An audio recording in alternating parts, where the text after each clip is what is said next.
The Andy Pollin Show. We got to go after this with everything we got, figuring they're going to come with everything they got. I'll start off by saying I'm bored, I'm broke, and I'm back. The Andy Pollin Show on ESPN 630 starts right now. Yeah, so it's supposed to be March, in like a lion, out like a lamb. It's kind of in between today, 50s. I guess we're supposed to get some rain this weekend, but well, got through February, no snow, and I guess another 3-4 weeks. We'll be out of the woods. Yes.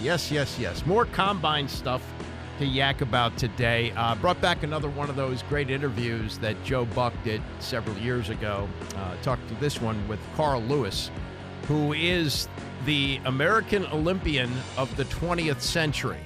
You know, Michael Phelps, of course, 21st century, and he's eclipsed Lewis in medals, but Carl Lewis won 9 gold medals and 1 silver medal while competing in the 84, 88, 92, and 96 Olympics, and would have participated as an 18-year-old in 1980, but we boycotted those games in Moscow. So it was 9, I think he qualified for 2 events, so it could be 11 gold medals at track and field.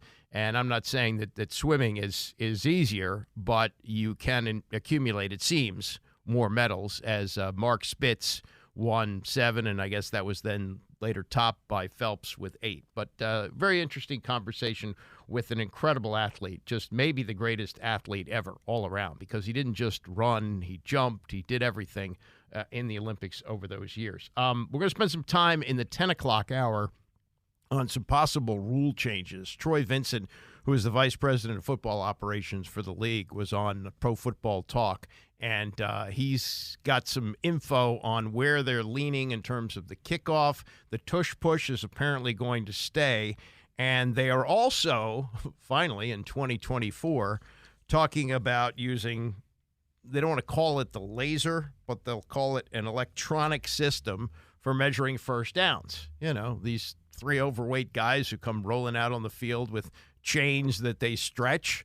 That technology would seem to be outdated right now, and they have been slow to make the change. Maybe they like the dramatics of Gene Steratore putting an index card in between the nose of the ball and the tip of the chain. I don't know, but that's in play there, and we'll talk about that. There's a couple of more rounds of meetings where this has to be discussed, but competition committee has gotten that rolling at the Combine. And speaking of the Combine, this was something of a firestorm yesterday, where Adam Schefter reported that Josh Harris had not only attended the Combine, which is unusual for an owner, but that he had participated in the interview process. And oh boy, here we go again. You know, this is Dan Snyder once again. Dan Snyder, you know, butting in, telling his people what to do. No, I don't think it was that. And then Sam Fortier quickly put out, yeah, he's at the meetings, but he's not asking any questions. And the 6 quarterbacks that they have talked to, according to Fortier, it would be Caleb Williams, Drake May, Jaden Daniels, plus 3 long shot possibilities. They would have to trade down if they're interested in any of these 3. J.J. McCarthy, Bo Nix, and Michael Penix. So those are the 6 that they have talked to. And today, the quarterbacks are doing their interviews. Jaden Daniels asked what stood out about his interview with the Commanders. He said how cool the whole staff was, including Dan Quinn and Cliff Kingsbury. J.J. McCarthy, in his news conference, said he was nervous with the Commanders' interview, super nervous, and said that Cliff Kingsbury asked him if he liked the matchup on the outside, could he audible to a go route? And J.J. said, I wish. Not exactly sure what that means. And then Drake May, in his news conference, he could wind up being their quarterback if they don't trade up and try to get Caleb Williams. He could be theirs. Or, you know, Mel is projecting that they're going to get Jaden Daniels. They'll take him at number 2. But May was asked what stood out about his interview, and he shouted out to Dan Quinn and Tavita Pritchard, the quarterback's coach, who recruited him at Stanford. So a lot of yakety yak going on at these combines, at the Combine, and what it means, we don't know. And this is yesterday, Dan Patrick's show. Matt Miller, who's a part of Team Mel. Todd McShay no longer with ESPN, so that funny little bit doesn't really work anymore. But he's got other people working with him, and one of them is Matt Miller, who looks like he's a guy probably in his 30s, and he was on the Dan Patrick Show yesterday talking about what's been going on. Now, there is a little bit of news today with Caleb Williams, which was not covered yesterday. Caleb Williams apparently is not going to do any medical at the Combine, which is highly unusual. They can't remember a time that any player attended the Combine and declined to take part in medical testing. It's not that he's going to refuse to give a physical, but what he is saying, and he's told Pete Thamel of ESPN, that he's going to only do medical exams when he meets with the individual teams in the pre-draft process. Now, the medical, it would seem, and this is the reason that they have the Combine in the first place, it concentrates everybody in one place and it cuts down on costs. So you only have one medical exam. I guess he's asking each of the teams that interviews him to do their own medical, or he's going to do his own medical and distribute that to the teams that interview him. It's hard to tell. But a lot of the red flags that we had about Caleb Williams seem to be dropped, if you want to put it that way, or seem to have less impact as part of this Pete Thamel interview that appeared on ESPN the other day, that he says, he's okay if he goes to the Bears. He's fine with that, loves deep dish pizza, and has seen film of Walter Payton and loves Michael Jordan, the whole deal. So he's okay if he goes there, but he'd be okay if he goes someplace else. But he's not going to be a problem. He's not going to do what Eli Manning did in getting out of San Diego to go to the Giants. That's not in his plan. But there is this today, and whether this is something that's going to sway some teams, hard to tell. I think he's such a highly regarded prospect that they'll just say, well, yeah, okay, it's unusual, but I guess it was at one time unusual when quarterbacks decided they weren't going to throw at the Combine, and they only do it in their individual workouts. So we'll find out more when Caleb Williams talks to the media today. But this was Matt Miller yesterday with Dan Patrick on those red flags that were reportedly raised about, his dad asking for part of the team, that he didn't want to play in Chicago, and he wanted to engineer a trade to Washington. Yeah. No. And this is Miller on why, in fact, those things kind of get out there. It's every year, though. It's every single year. It was Joe Burrow doesn't want to play for the Cincinnati Bengals, and Joe never said anything about that. It feels like every year there's a top prospect that we expect is going to do an Eli Manning, even though no one's done that since 2004. And before that, it was 1983. So, we've got about 10 more years before we're on schedule for another prospect to say, I don't want to go to such and such team. But I think it's a little bit of lazy, but also it's engaging. It's engaging for some of these accounts to get on X or Twitter or Instagram or TikTok and say, Caleb Williams doesn't want to be a Bear. And as long as Caleb doesn't immediately push back on that, they've got days worth of engagement, and that now equals money and a lot of attention. Was Caleb Williams a better prospect last year? I don't think so. You know what? Maybe I'm an outlier here. I actually like that he battled some adversity this year, because having watched him, come into a halftime of the Red River game and beat Texas, the comeback to beat Texas, he's riding this high. You go to USC, you follow your coach like something out of Any Given Sunday, Willie Beeman following Al Pacino to the new franchise, and they have this magical Heisman year. I like that he came back this year on a really bad USC team and had to face some adversity for the first time as a college player. That actually helps me in my evaluation. I know it helps NFL teams as well, because you're not going to get drafted to a team that's going to be great. You're going to have to carry that team. There's going to be bumps and bruises. This season, I think, showed that he's capable of doing that. He is at times an emotional young man. He was 21 years old. I think that's, to be expected. He saw his college dreams ending in some of those games that they expected to win, but he had to learn how to lose and how to learn how to carry a team and keep that culture intact despite a season with 5 losses. And I understand what he's saying yesterday. He doesn't need to commit to the Bears if the Bears aren't committing to him, and leaving open the pot. You don't want to say all these nice things about, hey, I want to be a Chicago Bear, and next thing you know, Washington's traded up to get him. What would the package be if Washington wants to go up, in your opinion? It's a lot because you're paying a premium, because we all know that there's this one special player. So it's not your normal, let's switch two places like Chicago and San Francisco did a couple of years ago. I think it starts with a first-round pick next year. So 2025 first-round pick. If I were the Chicago Bears, I would do a lot like what I did last year with the Carolina Panthers. I'm going to ask for a 2025 first. I'm going to ask for a defensive tackle, Jonathan Allen, who has already said, I'm not here for another rebuild. The Bears have a massive need, a defensive tackle. And then I think you can say, all right, we would like a third-round pick in 2024 as well, because Ryan Poles has all the leverage. He has all the control. He can say, no, we love Caleb Williams. We'll draft him right here. I think what might complicate matters is Jaden Daniels from LSU is a player that is really, really talented in his own right. So for Poles and the Bears, they might not have as much leverage as we think, because Jaden Daniels isn't as much of a drop-off from Caleb Williams as we may have expected when this season started back in August. So now if you're Washington, you might even be able to argue, well, we'll stay at 2 and take Jaden Daniels. So maybe you can each stand in your corner and fight it out a little bit to where you don't have to give up as much. But I think a premium player and a first-round pick is where you start. It's Matt Miller, part of the draft analysis team at ESPN. Couple things there. One, you're not hearing the name Drake May as much at number 2. He seems to be dropping, even though he hasn't played a game in months.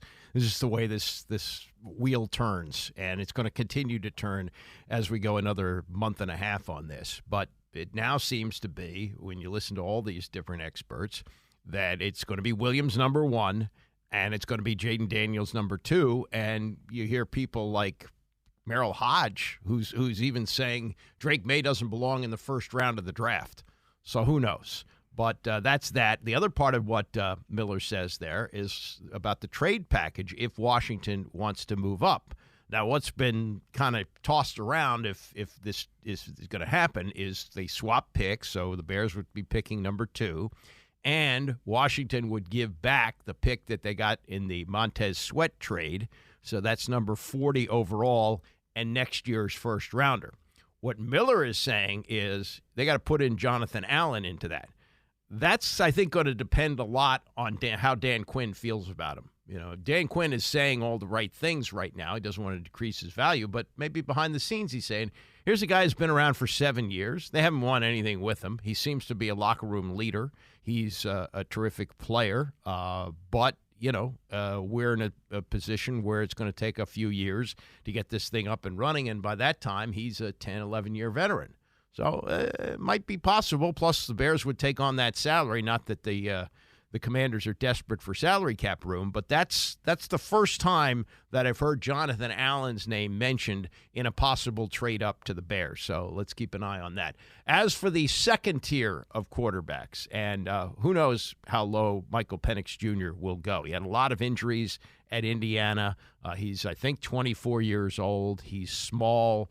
He may not be in the discussion for the second tier, though, according to what Sam Fortier has, he has been interviewed by the Commanders in the draft process. But should they trade down, what about the next level? J.J. McCarthy and Bo Nix. And this is Miller's take on those two quarterbacks, starting with McCarthy. It's a lot of the unknowns. And I'll never forget being told by a general manager pretty early in my career that we love people who haven't failed yet. And so J.J. McCarthy doesn't have that one bad game out there. There might be a game like Penn State where he didn't throw in the second half, but he doesn't have that bad game that you can kind of, like we're doing with Drake May, hanging your hat on some of the struggles that he's had. JJ was really protected at Michigan. And so it's a great unknown. Yeah. This guy was 26-1 in college, won a national championship, carried his team, wasn't always asked to do a lot. So it is really a great mystery. Yeah, I don't know if he carried his team because they were a running team and a great defensive team. That's really what carried them. That's why, I know previous year against Ohio State, he looked great, but it feels like Denver and Sean Payton are in love with J.J. McCarthy or a lot of these mocks, and I'm going, okay. Like, I don't see it, and he might be great. I keep waiting to go, that's okay, now I got it. Now I understand it. And then there's Bo Nix. Like, Bo Nix was supposed to be something at Auburn, and then he ends up at Oregon and had an unbelievable year. Unbelievable season. I don't know what, the draft experts and teams think about him. If you're going, okay, is that an aberration here, or is he building and, adding to his arsenal here? Yeah, Bill Walsh used to have, I've read his book 40 times probably. It has this line that with quarterbacks, if he could see them do it, a couple times he knew he could coach them and get that consistently. That's what you're hoping with Bo Nix, is that you have that coach there that can say, we can get the last 2 years at Oregon out of you. And I do think he will be a starter rookie year. He played 61 games in college. He is arguably the most pro-ready quarterback in this draft. However, he doesn't have the arm strength of Drake May. He doesn't have the mobility of Jaden Daniels. He has good arm strength and he has good mobility. A lot of what they did at Oregon was deep shot or play the sideline. And so that's what I have to see, and that's why this week's important. I would like to see him throw on time over the middle. I would like to see him layer the ball, into some pockets that are going to have to be there in the NFL, especially where you can't just play the hashes like they did in college at Oregon. So, it's a great story. The struggles at Auburn where he was really, tabbed as this next great thing. You go to Oregon and revitalize your career. I'd like to give him credit for that, for sticking with it and for persevering and becoming a better player.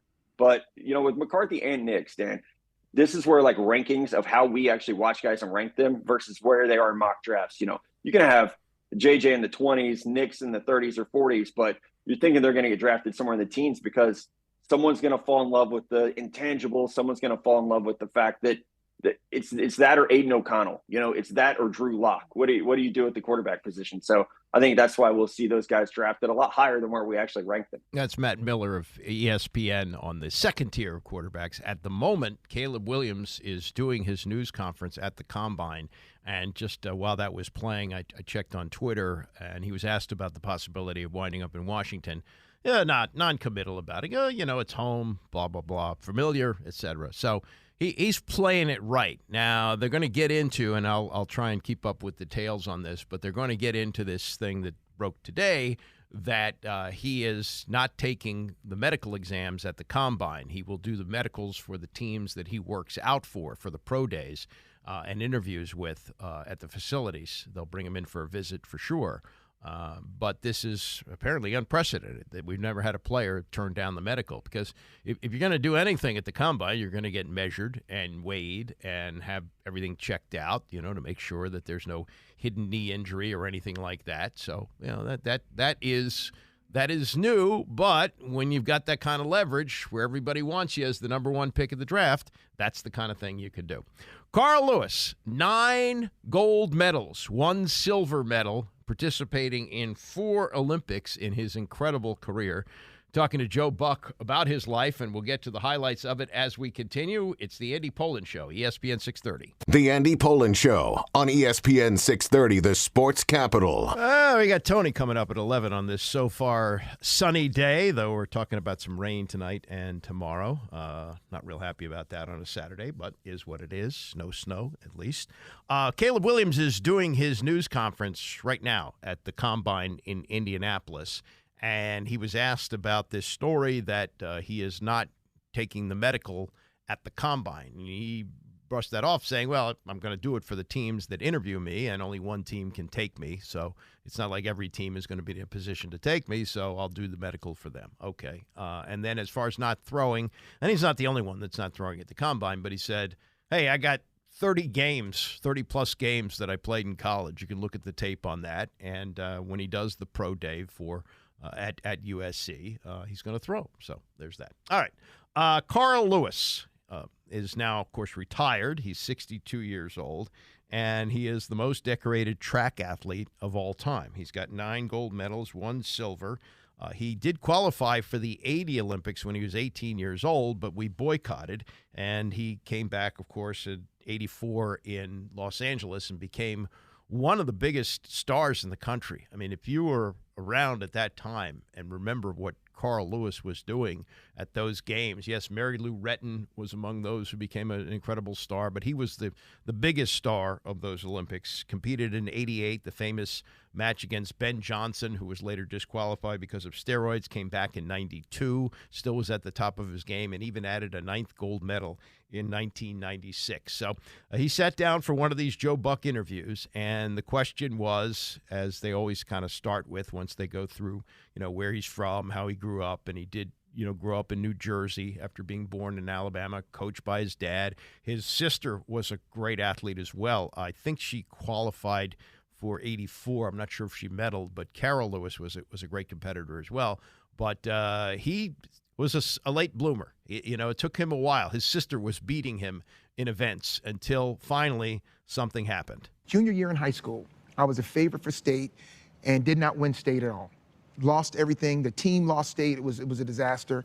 And so I went to my coach, and because at the time I was a 14-1 hurdler, a 24-foot long jumper, 9-7 yards, tell my age, sprinter. And so I said, hey, I want to stop hurdling. And he says, well, you got to hurdle. I mean, you're just as good in the hurdles as the sprints. And I said, well, if I run 9.5 this summer, can I stop hurdling? He goes, yeah, no problem. He said, I'll take that. So I went through the summer and started getting the process. I went to the AAU meets, which is building up to the Nationals. And it just so happened the Nationals was in Memphis, where my brother lived, and he was playing for the Memphis Rogues, the pro soccer team. So I went down there for a week. I stayed with him, and I went to the national championships. And I was second in 100 meters at 9.3, and I jumped 25.9 in the long jump. And the 25.9 was it. Once I did that, that changed everything, because I went from didn't win state to the #1 jumper in the country in just the summer. And a lot of that, I was growing through the summer, and it was going through that process. So the 25.9, when I did that, everything changed. I said, you know what? I want the national record. I want to make the Olympic team, all that stuff. You are heavily recruited your senior year. Mm-hmm. You're the #1, I'm guessing, track and field athlete in the United States. What was recruitment like? Yeah, it was the first decision I ever had to make for myself. So I didn't want to get it wrong. And so I went on some amazing visits. I went to Maryland first, where Ronaldo was. He recruited me as a long jumper. I went to Tennessee, North Carolina, Arizona. When I went to Houston at the end, it was the worst visit. This guy was my host, and he knew me from youth track. All he did was talk about youth track, and I was like, good God, get me out of this place. And Coach Tellez says, I'll see you Sunday morning, and I'll have breakfast and talk to you, and we'll take you to the airport. So Tom Tellez, legendary track and field. Right, yes, I'm sorry. Yeah, that's it. So I get there, and he says, man, you're tall, you're fast, and let me show you something. So he started showing me real Super 8 tapes of jumpers. And he was saying, they do this, they do this, they do this. And I was mesmerized. And I just realized that's what I've been waiting for, because I admired Jesse Owens, I admired Bob Beamon, and Bob Beamon had jumped 29 feet. So at this time, I was still trying to break the high school record and jump 26 feet, but my mind was like, I want to be an Olympic champion now. So he was the only one that talked about that. So when I'm going home, there's like two people on my shoulders. One sort of saying, if you go to Houston, you're gonna have to deal with that guy. But man, this is the guy that told you finally heard what you wanted. What I wanted to hear is someone to tell me I could be Olympic champion. And everyone told me about the school, and everyone told me how great they were and how much fun it was and the championships they had. But this one guy said, in his second year at Houston, said, you can be Olympic champion and be a world record holder. So that's when I realized what I wanted to hear. The first meeting we ever had as a student, he asked me, what do you want to accomplish, Carl, like a coach saying, kind of that one-on-one, let's set a goal. And I just looked at him and I said, Coach, I want to be a millionaire, and I never want a real job. And I got to jump 29 feet. And I got to jump 29 feet. And he just looked at me like, did he just say what I think he just said? And I was 18 at the time. And he paused, and he says, well, you got a lot of work. And then he said something that was really important. And he says, you can make a lot of money, but if you focus on the money, you'll never be successful. And he did say that and made it very clear. And he never cared about the money. But so you've established at a young age that track and field is a business. Yeah, I'm a sports fan. And I remember watching NBA finals at 11:30 at night, and all of this stuff, and they were on TV and they were talking about being paid. So my thing wasn't like, well, I got to get paid. I was like, well, I'm doing what they do. Why can't I get what they get? And so it was the youth in that to think that way. But there was money down the line. That's Carl Lewis talking to Dan Patrick. I believe I said Joe Buck. Some of these are done by Buck, some of these by Patrick. But this is a Dan Patrick interview with Carl Lewis. 9 gold medals, 1 silver over the course of 4 Olympics. But after the boycott of 1980, he's going to get ready to compete in 1984. But he's not going to do it in poverty. And now remember, we didn't openly pay our athletes at the Olympics until 1992. John Thompson coaching the basketball team, 1988 with all amateurs. We had to settle for the bronze medal after losing in the semifinals to Russia. And so by 92, we said this is enough, and we're going to bring our pros. We brought the dream team, and the rest is history. But a lot of time elapsed before that, and after the 1980 Olympics, Carl Lewis still competing, but as he reveals here, it wasn't for free. In 1980, how it was then, everything was under the table. So we were technically amateurs, and when we went to those European meets, they gave us money. And so we took it. Cash? Yeah. Cash money, yeah. No paper trail? No, absolutely not. I learned how to roll through Europe. My first tour, we were 4-to a room, and they had 2 beds, all guys. So, and you know, you're treated like cattle. But then what happened in me was, this is not right. You know, we're Olympians, we're everything else, but that was what the sport was. So that's when I started saying, man, if I get good, I'm not staying here. We're not doing it. Well, that's why you were ahead of your time of saying, treat us like we're athletes, treat us like we're celebrities, like we're bringing the entertainment here, and you're not treating us like, you know, we should be treated. Yeah, well, I went into a stadium in Rome, and I'll never forget this. And I walked in, and I saw 3 things. I saw 60,000 people, and I saw banners everywhere, and I saw 60,000 people with money. And I said, where the heck is all of that going? And it just clicked in. I said, it's going somewhere. So I've got to figure out a way for those people to put it in my pocket. Which he did much later on openly, but until 1992, kind of under the table there. But anyway, comes the 84 Olympics. It's in Los Angeles, and this is the coming out party for Carl Lewis. That takes us to 1984, where you say, I'm going to win 4 gold. I'm going to replicate Jesse Owens. You put the pressure on yourself. To me, it was part of the process of making the sport professional and building my global brand. Because it's going to be in LA, so I wanted to give them a story. And so I said, I want to go for 4, Jesse's 4.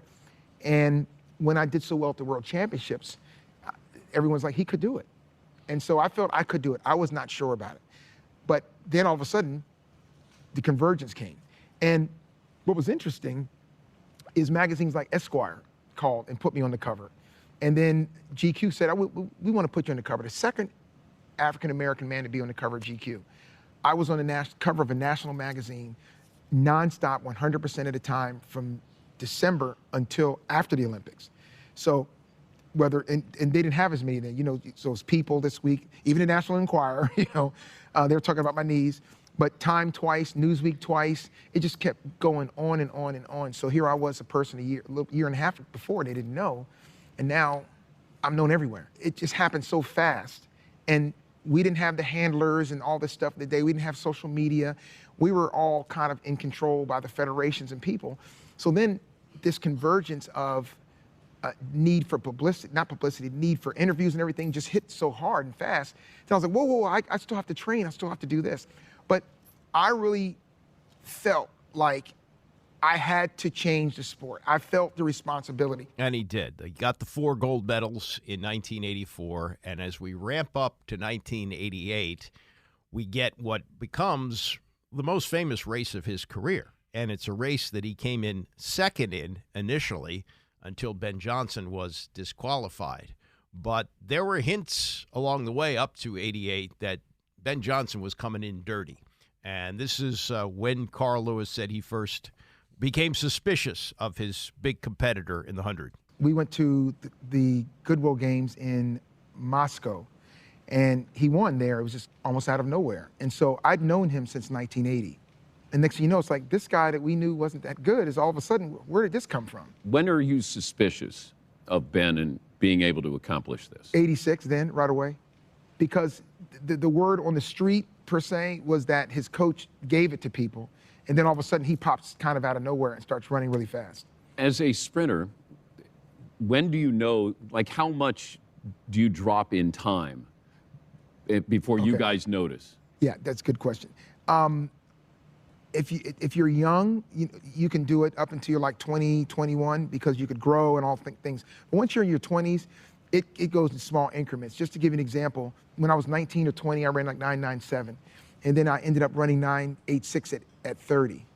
So it took me 10 years to get 1/10 of a second. So you have someone who was running 10.2, and then 2 years later they're running 9.9. It just doesn't make sense when you're 25 years old. Yeah, 0.3 of a second is a big deal at that level of sprinting. And so there are serious suspicions. But the race happens, and I've heard Tony say this many times on and off the air, that the most exciting thing he ever covered was at the '88 Olympics in Seoul and watching Ben Johnson beat Carl Lewis in the 100. And the look on Carl Lewis's face as he crosses the finish line second, like, that's not possible. Because at this level, they know exactly what they're going to do. They know how many steps they're going to take.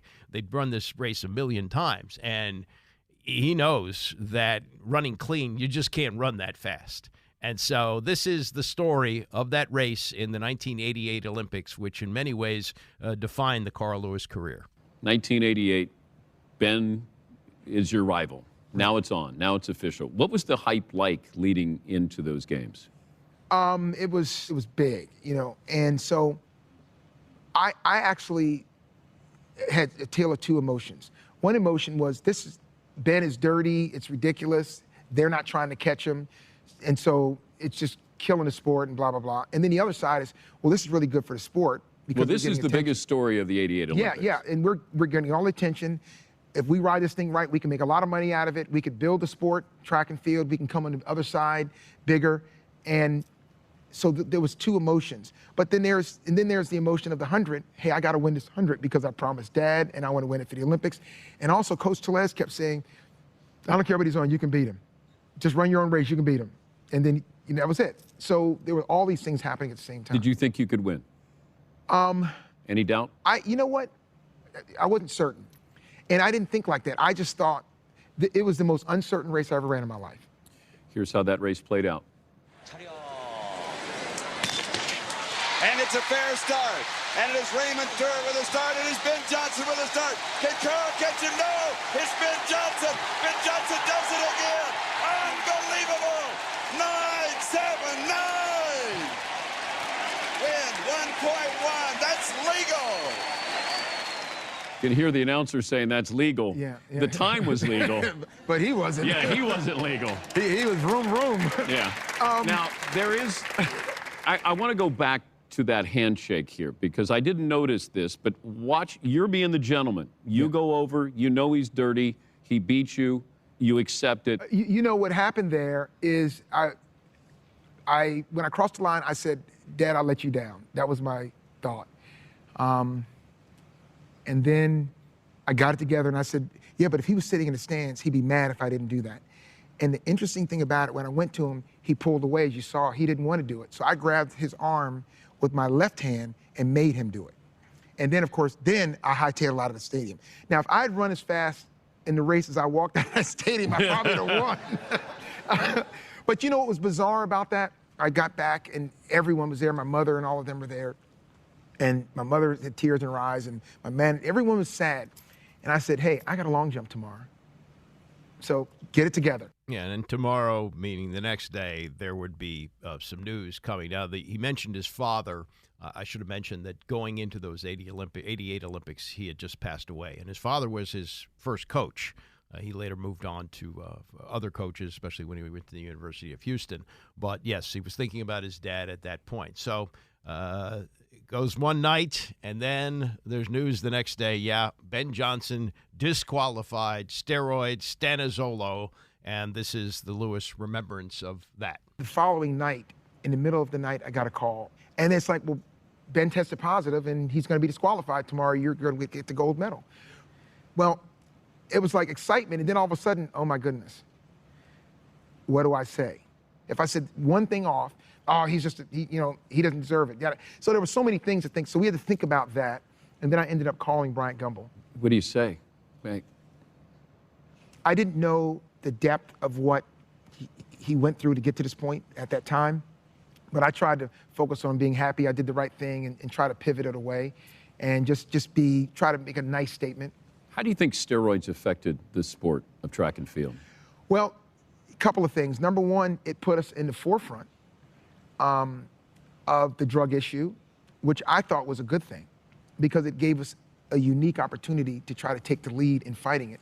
But it also put us in a place where people could say, oh, everyone's on it.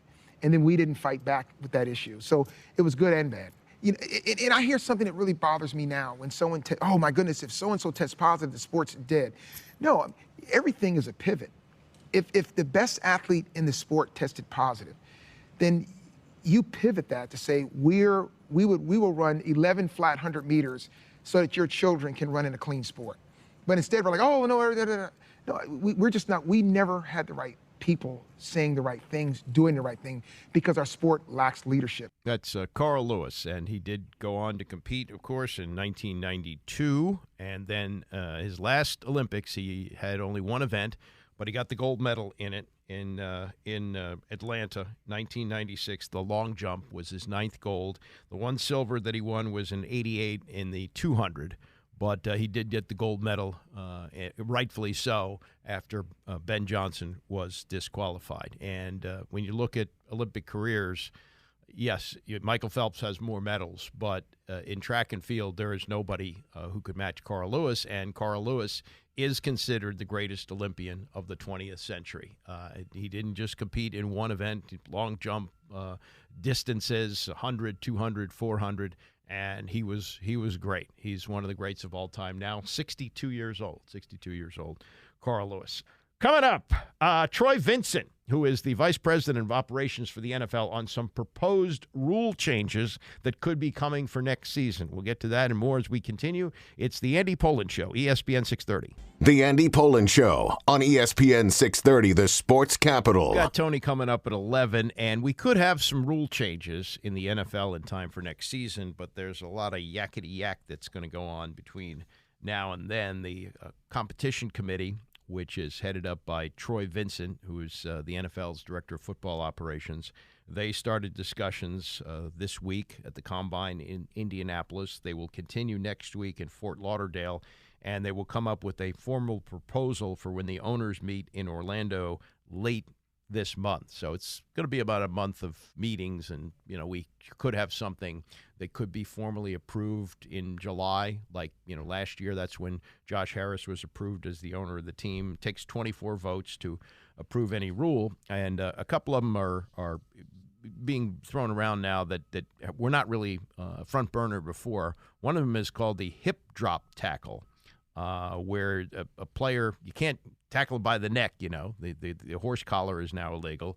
But if you tackle them around the waist and then rotate the hips away, dropping the weight of the tackler on the opponent, that could be a penalty. They're looking at that. Also, and it's 2024, for God's sakes. Why it's taken this long? They're still measuring for first downs the way they did like when Jim Thorpe played.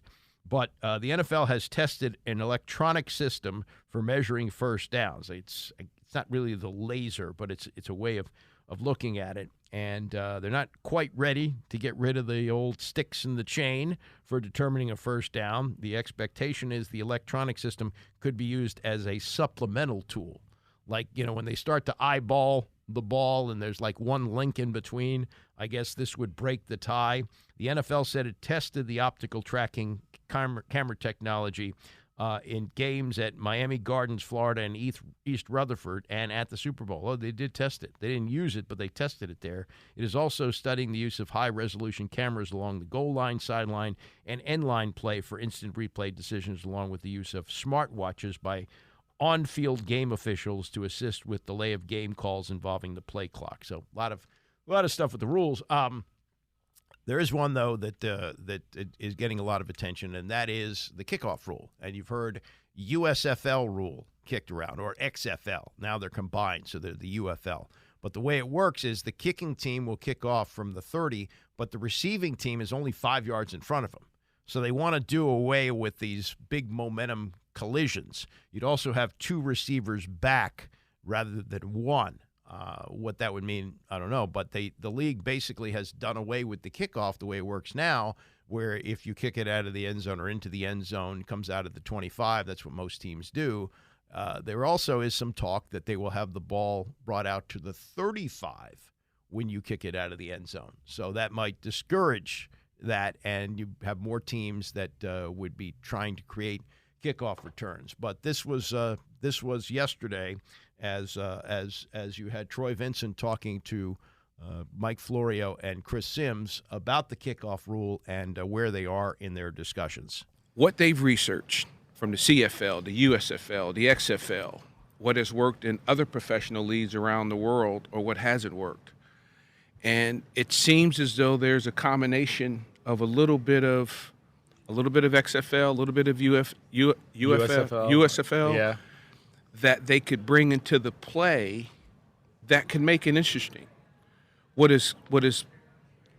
I find to be fascinating is they potentially can put in another 1,500 to 2,000 plays. You know, you just start talking about that's a dead ceremonial play. We saw that. Right. You go from 38% returns to 22. But to talk about setting up a play that potentially can put in an additional 2,500 plays, that's exciting. And you mean that through the kickoff? Through the kickoff. Just the different ways they could do things, game plan. Hey, I could do this, right? Yes. And that was more through the XFL prism, or it's a little bit of what the is XFL prism. What is the USFL prism? I'm not sure if I know. You're lining up 10 yards apart. Right. Ball's kicked. Right. No one moves until actually the returner, the receiver That's receives the ball. There's a huge penalty if there's a touchback. So they have elements of forcing the return. Right. So there's some of that. My challenge always, I go back to, this is how I got into football. I earned a scholarship at the University of Wisconsin because of special teams play. In 19, we removed the elements of the play that was significantly dangerous. Yeah, right. The wedge blocks, the short sets, the cross blocks. Right. You can see some of those elements possibly returning in some of that setup. I would think so. Yes. The XFL formula for sure, right? We've kind of broken that down where you're going to have guys, what is it? They line up at their own 20-yard line, basically. You're going to have guys pulling and But they're only 5 yards apart. They're only 5 yards apart, though. So I always thought, Troy, one of the big concerns was you have guys that get to a running start, maximum speed, and you get that collision, and that's the greatest chance for a catastrophic injury. When you have guys 5 yards apart, you're not going to have the same impacts. Correct. But potentially the guys that break free, our skill position players, they're completely different than those of other leagues. You make a guy miss, now you have that defender on a runner quite quickly. Right. But when I think about it, as they were explaining it to the committee, I started thinking about Devin Hester and that with this kind of because it's really now it's one line of defense. And once you break it, once you break the crease, bye-bye. Yeah. So it was exciting to hear some of those elements. They meet tomorrow Saturday morning as a full group. And the expectation is that we'll have something formally in writing so that we could discuss in Fort Lauderdale. That's next week. Fort Lauderdale is where they're going to go to talk about that, and then they would present a formal proposal to the owners when they have their meetings in Orlando in late March, and I guess it could possibly be voted on in July. Pretty close to the season, but they'll test it. They may even say we're going to test it in the exhibition season just to see how it goes. It's only three games for each team. And then maybe it comes in for the 2025 season. This is new discussion, and it's to make the game safer. I don't know how they do it, but they have legislated the horse collar. You can't tackle a guy by the neck anymore. It goes back to when T.O. broke his leg when the Eagles were on their way to the Super Bowl, and now there's what they're calling the hip drop tackle, where you tackle the guy basically around the waist. You can't hit him high, you can't hit him low. I mean, where are you going to hit him?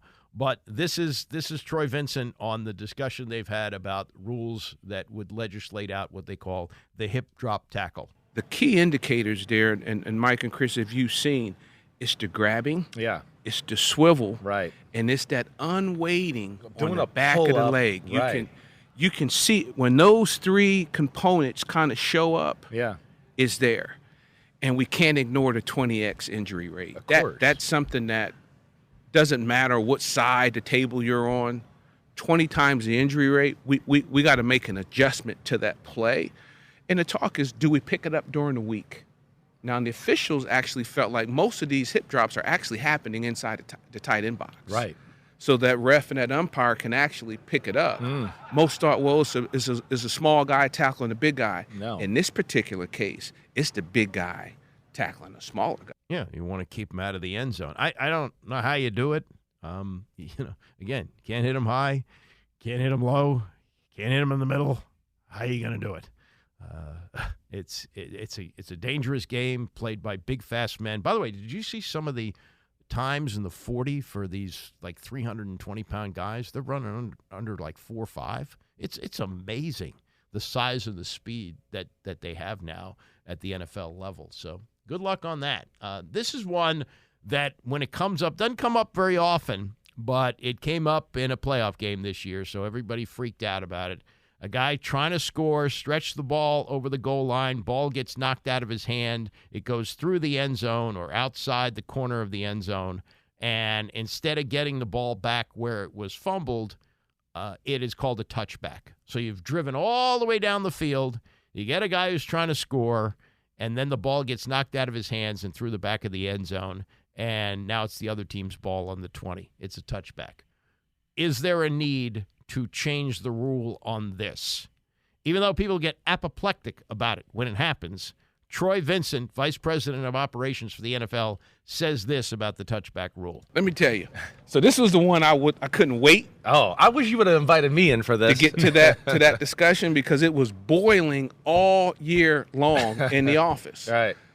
Now let's take into account. Yeah. It happened 3 times in regular season, 1 time in postseason. Right. Didn't happen in the 2022 season. Right. So I said, okay, we're going to talk about ball through the end zone. There's a few think that this is a very punitive penalty. John Mara, Stevens said, well, let's watch it. And then when the chairman says, well, wait a minute, 2 of the 3 were my guy. Right. If he just simply puts the ball in the right hand, which we're all taught Right. in elementary school when you first start learning football, It doesn't happen. it doesn't happen. Right. End of discussion. Move on. Damn. Wow. Yeah. North Korea lives. Somebody's I call listening. it North Korea, right? You lose your ball. It's their territory. The It's better North Korea. example is hitting the ball over the fence into your neighbor's yard, and then it's gone. That the end zone is your neighbor's yard. Yeah, And now, once you they drop call it me in there, Sims it's Jong-un. gone. Yeah. Now, Okay. so I tried to bring it back Right. to make sure that everybody had a chance to speak. I said, well, is there an appetite? Let's just revisit. Maybe just put the ball on the 1-yard line.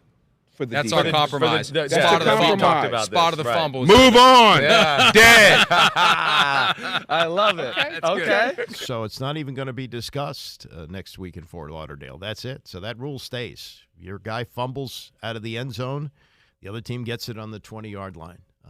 Maybe there's. I still think you could come up with something that would be more fair, but that's the rule. That's the rule. They don't want to change it. It doesn't happen very often, and it's sticking. Also sticking, and boy, this has really shifted just really over the course of the second half of the season, because when the Eagles were routinely getting first downs on 4th and 1 with the tush push, you heard, that's not football, that's rugby. You can't do that. That's not within the scope of the game, and that's not anything like football. Get rid of that. You can't have the tush push. And then teams started spending more time on how to defend it. They came up with various variations on it. So as Troy Vincent says here to Mike Florio and Chris Sims, tush push ain't going anywhere. Didn't discuss it. It was one that I felt, and you get a feel for the room, a sense of the room. After the fumble through the end zone, when we discuss the push play with the committee later during the season, the evolution of the play. Yeah. There were more teams doing it. Right. They were very creative. That was a very creative look, and they were doing different things out of it. Off of it, yeah. It was, hey, don't punish a team that strategically does it well. Yes, that's right.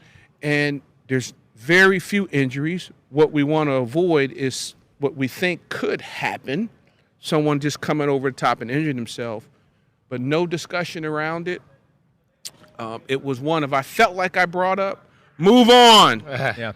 So you didn't even bother. Didn't even bother. You don't hear move on again. But it will. We will when we get to Florida. It is still one of those items that we want to just make sure that everybody, the whole membership, has a chance to weigh in on. Gotcha. But the committee, competition committee, outside of Mike T, I would say that Mike T was because in his mind, what was his argument? He wants to make sure that.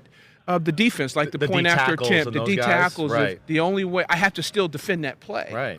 And for me to defend that play, right. I'll have my defenders are looking at doing things that we would do on a point after attempt or field goal great block. Point by Mike T. So, yeah. but he did say, nope. I'd be remiss if I didn't say what he said. We saw some teams at the end of the year start to learn how to defend it. It looked like too, right? But Philly, yes, they tried, but their success rate was still amazing, right? Just amazing. I've come around on that too. It's like they're doing it well, right? And there's a comfort in seeing it. You see them line up. It's kind of like, oh, here it goes. It's like, right. I said it's like the old sitcom where there was a catchphrase that you waited for at every episode. This is the catchphrase, right? This is Fonzie hitting the jukebox. We're used to seeing it. As you all saw, Chris. Yeah. They really got creative with that play. They did. You get the look, and they start doing pitches, the option. They start doing reverses from it. So. Right. And the other point, too, regardless of anything the competition committee discusses, the owners still can do whatever they want to do when they get down to Florida. We always say we could have a discussion in here, but the membership will decide on what moves forward or what doesn't. But this is not even going to be discussed. Tush push, not going anywhere, staying in the NFL. The key is two things. One is to learn how to defend it, and the other is to know how to do it. And who knows who's going to be the quarterback for the Commanders. Jaden Daniels, tall, 6'4", but not very stout. And if this is now, and this is what happens, if the league isn't going to legislate it out, then you got to figure out how to do it. How are the Commanders going to do it with the tush push? And, Sam Howell, he's chunky, but he's small. We didn't have the tush push with Brady. Brady was just great at going to the line and figuring out where the hole was going to be and fall forward. He's 6'4", so that helped him. But even in his mid-40s, he was executing what we used to call the quarterback sneak. Now we call the tush push. And be interesting to see with Jason Kelce, too, likely to retire. He hasn't announced it yet. But the center of the action there. Will the Eagles have somebody who's as effective as getting that going with Jason Kelce as he has been with the Philadelphia Eagles? We shall see. Some basketball next. We got Caitlin Clark in position to break Pete Maravich's record, plus her decision announced yesterday that this will be her last year of college basketball, that she's going to the WNBA. Tony Kornheiser and Pablo Torre on that subject and more as we continue. It's the Andy Pollin Show, ESPN 630. The Andy Pollin Show on ESPN 630, the sports capital. Got Tony coming up at 11 o'clock as we close out the week. With all this combine talk and quarterback talk, we haven't really concentrated on what has been a pretty significant news event regarding the stadium. The House has approved a bill which would allow the district to renegotiate the lease, or not renegotiate, but extend the lease where RFK Stadium is on federal land, to rezone it so it could be for commercial use, which could pave the way for the Commanders to wind up in the district, and that they would build the new stadium there. It still has to pass the Senate, but this was a big step forward on that. There's also, of course, pushback from neighborhood people on it, and there's pushback from the congressmen in Maryland who want the stadium to stay in Maryland. If it does, it would be in the same place, be just built closer to the Morgan Boulevard metro station. But I think most of us as fans of this team for a long time would like to see it built in the district. Tom Lovero's got a column today in the Times about how Josh Harris is fighting a fight in Philadelphia to build the 76ers a new arena in the center of the city in the Chinatown district. They currently play at the Wells Fargo Center in South Philadelphia and are tenants of the Comcast Spectacor, which, if you've been to that area, boy, it is just a great place. Everything's there. You have the football stadium, the baseball stadium, and the basketball and hockey arena. It would seem to be ideal for the sports fan. And then across the street, they've got a great venue to go to for post-game beers, all kinds of food there. It's just a great setup in Philadelphia. But obviously there's big money now in owning your own building. And like Steve Ballmer, who's a tenant with the Lakers at the Staples Center in Los Angeles, brand new, beautiful arena. It doesn't seem to be any reason why two basketball teams can't share the same arena, but Ballmer's building his own. And Harris is looking to build his own arena in the Chinatown area, along with pumping $75 million into FedEx Field, which hopefully they won't be in for more than 5 or 6 years. But his 76ers ownership group, not looking for public money for a $1.3 billion building in Philly, but they have a lot of opposition from community groups in South Philadelphia and in Chinatown who are saying it will destroy the neighborhood, which, as Tom points out, is ironic because Ted is looking to yank the Caps and the Wizards out of D.C., which would destroy the neighborhood, which happens to be in Chinatown. So there's all this that's going on. I did not know this, but he said at the Eagles game against the Commanders at Lincoln Financial Field, a plane flew over the stadium with a banner that read, "Josh Harris, go away." So while he's in his honeymoon phase here, there's some stiff opposition to what he's looking to do in Center City, Philadelphia. This is an interesting thing that's going on with this debate about Caitlin Clark, as she is now in position to break Pete Maravich's scoring record. She needs 18 points to do it this weekend against Ohio State. That's Sunday, and she'll get past Pete Maravich's record of 3,667 points. That would be 130 games for her. Pete did it in 83 games because at that time, freshmen were ineligible to play, so he only played 3 seasons. She's played 4, played fewer games, 1967 to 1970. No shot clock, no three-point line, and he averaged 44 points a game.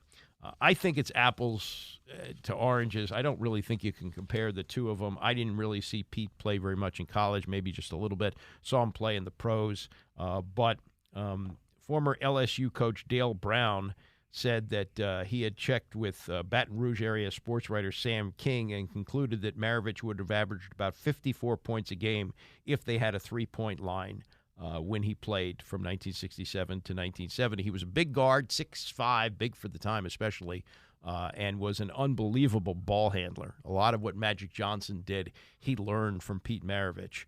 But this debate about, whether she's a better scorer or not, she's done an awful lot for the college game, women's game, unbelievable amount. She is maybe the biggest star in the history of women's college basketball, and that's saying something because you can go back to players like Cheryl Miller, who played at USC, Diana Taurasi, who was an incredible player at UConn.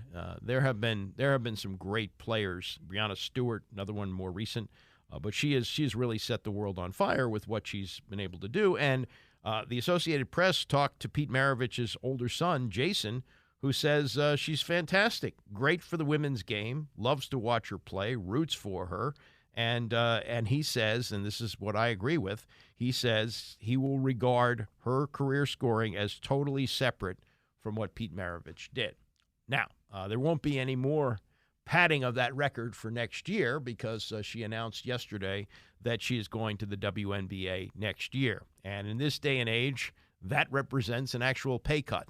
There are reports she's making like $800,000 a year in the, whatever they call it, the NIL, the collective, in addition to her endorsement money, which she would keep. She would still be able to do that in the WNBA. But the top salary I think she can earn as a rookie is like $80,000 playing in the WNBA. So this was something that Tony Kornheiser and Pablo Torre looked at yesterday on PTI. Pablo, if you were in Clark's shoes, would you have been tempted to stay in college for a 5th COVID year, given all the NIL money out there? Yes, tempted is the right word, Tony, but I believe that, and I guess I should say, if you've been sleeping through college sports economics class, we are in this state where suddenly a college player can make so much more via NIL than the #1 overall pick would make in the WNBA draft. You make less than $80,000 in salary in the WNBA. Of course, the marketing money in college is now available to you, and so you can make so much more on just that level. But the reason I believe that Caitlin Clark is doing this and why I am tempted to make the same call is because I'm assuming she's a rational actor here. I'm assuming she did the analysis which showed that her marketing money in college might transfer over to her professional life. And if that is the case, what else is there really to do for her in college basketball? It's so much fun to watch her there, the showmanship, but I feel like we all know what she is. The next challenge with her health feels like the next actual story that I'd want to cover. This is interesting, and I appreciate what you're saying. I had a slightly different reaction. I was surprised to learn about this just a while ago, that she was going to go pro. And I was surprised because in the games that I watch, particularly in the games when she is in Iowa, she seems so buoyant and so joyful being out there in front of those people. It feels like a family dinner of sorts. And so I thought if she had the opportunity, given that she didn't need the money, if she had the opportunity to stay, maybe she would stay. And then I thought, well, maybe the WNBA would say to her, well, if you want, we'll put a franchise in Des Moines. We will move an existing franchise, or we'll create a new franchise. And you laugh, but at your age, you would not know this. When Bill Walton was at UCLA, the ABA at that time offered to put a franchise in his hometown of San Diego and stock it with UCLA players.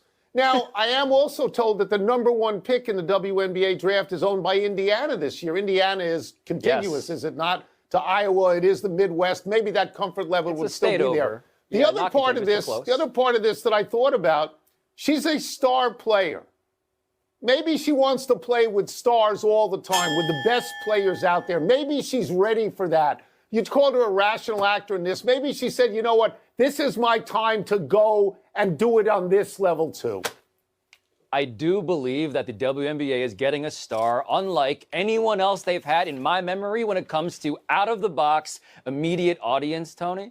And so I just wonder, right, the reason she's getting all of this money and marketing money primarily, I presume, because of Iowa boosters. If you're what they don't have in Indiana right now are really Indiana fever boosters. You will have Caitlin Clark marketing endorsers, and that's the big step that I hope that everybody in the WNBA economy is ready to take. But the next step for us, I think we would both agree on this. We would both agree that she's not doing this for money.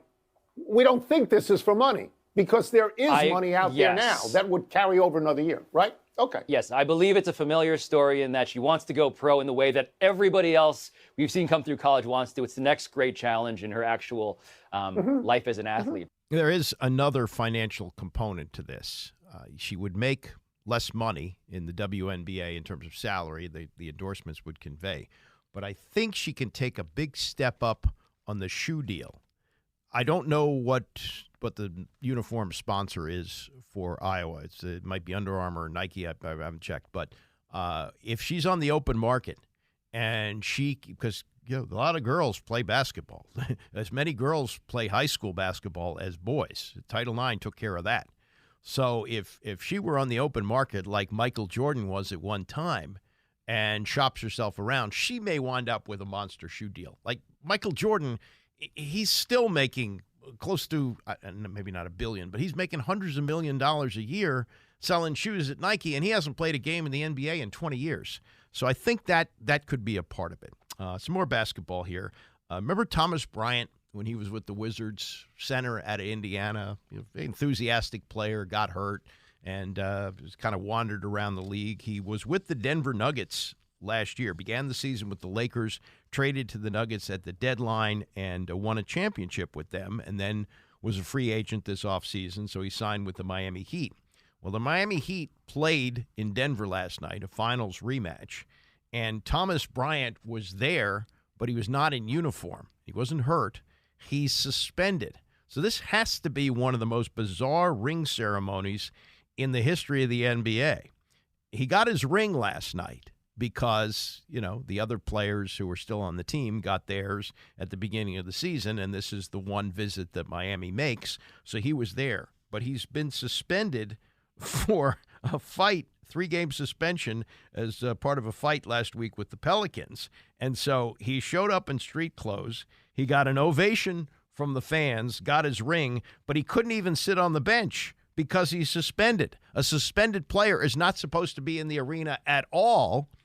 But because this is the only visit that the Heat make to Denver, unless, of course, they wind up in the finals again, this was his chance to be honored by the fan base, and they gave him a tribute video and all that. And then he left. Yeah, he couldn't even stay. He got the warm ovation. Hey, thanks for contributing to an NBA championship team. Now get the hell out because you're not allowed to be in the arena. And the NBA did make an exception, and it was the right thing to do. I don't think you want to wait until next year when he's not suspended, or maybe he's not even traveling with the team because of injury or whatnot. They did a nice thing. They did a nice thing, but it's just a bizarre thing in that he wasn't even allowed to sit on the bench. It seems to me that even though he's suspended from the team, you don't let him play. You don't even let him get into uniform, but you at least let him sit on the bench. No, here's your ring. Now get out. Get out. So that's the way it worked with Thomas Bryant last night. And finally this, as we round out the week, and we all kind of smile a little bit just because it's not a Dan Snyder-owned team anymore. And the embarrassment that he caused for all fans of this organization, from especially as people looked around the league and went, oh, God, what a mess. We have the Dallas Cowboys and their owner, Jerry Jones. A judge has upheld a decision requiring Jerry to take a paternity test because of a legal dispute with a 27-year-old woman who claims that he is her father. Texas judge this week rejected an appeal from Jones of a 2022 ruling in a paternity case brought by Alexandra Davis. Previously, she alleged in a separate suit that she was conceived from a relationship with Jones and her mother, who was, as I read, she was a ticket counter at an airline, and there was a relationship in the mid-'90s. This is when Jerry was at the top of his world with the Cowboys winning Super Bowls, and allegedly he had an affair with this woman who conceived this child, and she had sued, saying that her mother, Cynthia Davis, reached with Jones an agreement 2 years after she was born that she would take care of them financially as long as she did not get married, I guess, was the case, and he denied that. Then he appealed the ruling that he would have to take a paternity test. She had dropped the case a month later, saying she would look for proof that Jones is her father, and now apparently he is going to get it. I don't know what this is going to mean. I don't think it's going to be anything that's going to cause anything that like what happened with Dan Snyder and being forced to sell the team. But, this is going to be something else, and something else that he's got, to take. I don't know how much his wife knows about this or knows anything there. But clearly, if he was fighting this as hard as he did, I would think that he's pretty certain that he's the biological father. So this has been going on for 2 years, asking the judge to void the legal agreement. And that it should not be in effect that he would have to take the paternity test. So so far no real embarrassment about new ownership, and I don't really think there's going to be. And Jerry, well, Jerry has always sort of danced on the edges around here, and he's done a lot for the league. He's made everybody richer with some of the deals he's made, but there is that embarrassment that goes along with it, and there's a woman now who's asking him to take a paternity test. Whew. Oh boy! All right, got Maryland playing this weekend. It's kind of a bittersweet end. Seniors going out, and God knows they need players for next year. There's going to be some openings, but Senior Day is Sunday. Georgetown playing out the string this weekend. It's kind of an off weekend. I guess we got the Nats a little bit on TV on Sunday, but that's going to be it. We're in that post Super Bowl lull, that hangover which takes place every year after all the excitement leading up to the Super Bowl and the Super Bowl itself. Tony's coming up next. Have a wonderful weekend, and I will see you back here Monday morning at 9 a.m.